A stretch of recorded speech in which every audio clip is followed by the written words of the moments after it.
Halo cuy, good looking in the blue in the sky in the throat in the naondenya. Tinggal. Oke cuy, kali ini saya akan menceritakan alur cerita dari film yang berjudul Ibu Muda Jilid 4 tahun 2016. Film ini di-request oleh saudaranya Stephen William, yaitu dari William Abraham. Film ini menceritakan tentang seorang pria dan juga seorang wanita. Udah segitu aja lah, cukup. Oke, jangan lupa siapkan kopi dan udud, ambil posisi yang nyaman, kita langsung ke ceritanya. Let's go. Film dibuka dengan diperlihatkannya suasana laut yang indah di pagi hari. Lalu ada seorang pria yang sedang memancing. Pria ini bernama Wojin. Siang harinya, Wojin sedang nongkrong di kafe bersama temannya. Temannya ini bernama Taisik. Dan wanita yang bening ini bernama Kang He. Dia adalah pacarnya Wojin.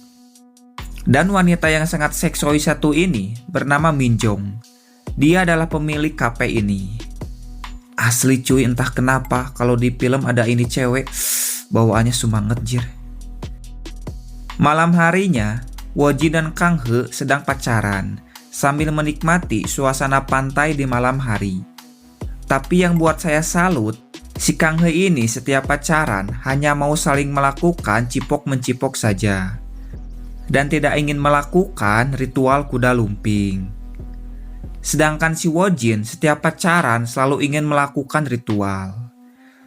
Mereka pun sering bertengkar gara-gara hal itu, tapi bisa baikan lagi. Saat Wojin pulang ke rumah, dia mendengar suara orang yang sedang mandi. Karena penasaran, dia pun mengintipnya. Dan dia melihat teman ibunya yang sedang mandi. Teman ibunya ini bernama Soji. Dan dia ini terlihat sering galau. Entah apa yang membuat dia galau, saya juga tidak tahu cuy.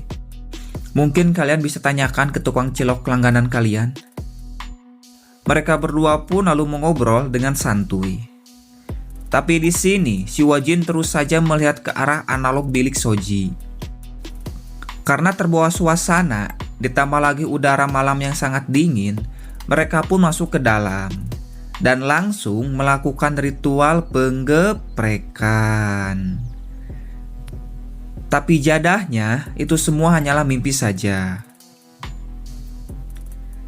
Di tempat lain, terlihat Kang He yang sedang makan bersama ayahnya. Dan ternyata ayahnya ini pacaran dengan ibunya si Wojin. Tapi anak mereka tidak tahu akan hal itu.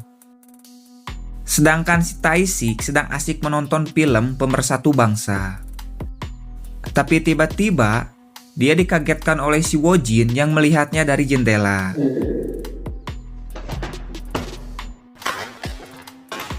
Singkat cerita, terlihat Wojin yang sedang menikmati suasana pantai. Tidak lama, Minjong datang, dan dia mengajak Wojin untuk jalan-jalan. Ternyata, si Minjong ini punya perasaan yang edan pada si Wojin. Bisa terlihat saat dia menuliskan kata cinta di tangannya si Wojin. Tapi Wojin tidak menjawabnya. Dia pun lalu pulang ke rumahnya menaiki sepeda kesayangannya. Tapi saat di jalan, dia malah mendengar suara Pemersatu Bangsa. Karena penasaran, dia pun mendekati sumber suara itu. Saat melihatnya, dia langsung olohok kaget. Karena ternyata itu adalah suara ibunya yang sedang melakukan ritual pemancingan dengan ayahnya Kang He.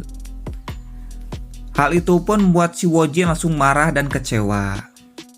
Saking marahnya, si Wojin langsung pergi ke rumah Kang He untuk memperkoasnya sebagai balas dendam. Di tengah perjalanan, si Wojin tiba-tiba berhenti.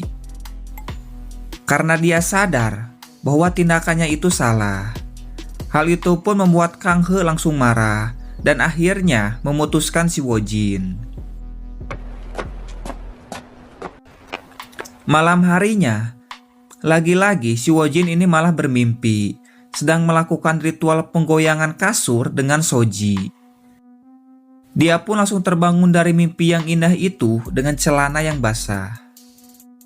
Sore harinya, Wojin dan Tae-sik sedang jalan-jalan dengan hati yang gembira. Lalu Tae-sik melihat seorang wanita yang sedang sendiri. Saat dihampiri, ternyata itu adalah Soji. Tae-sik pun mengajak Soji ke rumahnya. Saat di rumah, mereka langsung mabok bareng sampai malam hari. Sedangkan di luar, terlihat Minjong yang datang untuk mengantarkan martabak pesanan Tae-sik. Tapi saat di dalam, Minjong terlihat kaget karena ternyata ada seorang wanita yang sedang bersama mereka. Dia pun langsung pamit untuk pulang. Tapi si Wojin tiba-tiba saja marah pada Tae-sik karena dia tidak bilang kalau memesan martabak pada Minjong. Minjong lalu pulang dengan perasaan yang sedih karena tadinya dia berharap bisa menikmati malam ini bersama Wojin. Tapi di tengah perjalanan dia langsung teringat saat dirinya bilang cinta pada Wojin. Dia pun memutuskan kembali lagi untuk meminta jawaban dari Wojin. Saat sampai, Minjong melihat Tae-sik yang sudah tertidur dengan keadaan mabok. Tiba-tiba, dia mendengar suara pemersatu bangsa dari lantai atas. Saat naik ke atas, dia melihat Wojin yang sedang melakukan ritual Asoy Geboy. Tapi tiba-tiba, Minjong langsung kaget. Karena ternyata, dari tadi si Tae-sik melihat surabi miliknya yang masih terbungkus. Dan pada akhirnya, mereka pun langsung melakukan ritual penggeprekan. Siang harinya, Ibu Wojin datang ke rumah Tae-sik untuk mencari Wojin. Tapi Wojin tidak ada di rumah. Tiba-tiba saja, Ibu Wojin merasa pusing. Tae-sik lalu menyuruhnya untuk tidur di kursi. Tapi kampretnya, si Tae-sik yang tidak tahan melihat analog Ibu Wojin, langsung saja merogohnya. Dan pada akhirnya, mereka pun langsung melakukan ritual penggoyangan kursi. Singkat cerita, terlihat Wojin yang sedang bersama Minjong. Di sini Wojin bilang bahwa dirinya juga cinta pada Minjong.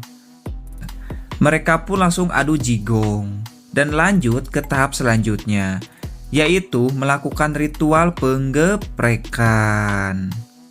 Besok harinya, Wojin bilang pada ibunya kalau dirinya merestui hubungan ibunya dengan ayah Kang He. Ibunya pun terlihat sangat terharu sekaligus senang mendengarnya. Malam harinya, terlihat ayah Kang He dan ibu Wojin yang sudah resmi pacaran tanpa ada halangan lagi. Sedangkan Kang He dan si Tae-sik pun sudah resmi pacaran. Dan besok paginya, mereka semua mengantar kepergian Wojin yang akan melanjutkan kuliahnya lagi. Dan film pun mamat. Ending yang sangat memancingkan. Hikmah dari film ini, naonnya? Bebaslah kuma kalian we. Oke, kalau suka dengan videonya, jangan lupa untuk subrek, like, dan share. Terima kasih. Ciao.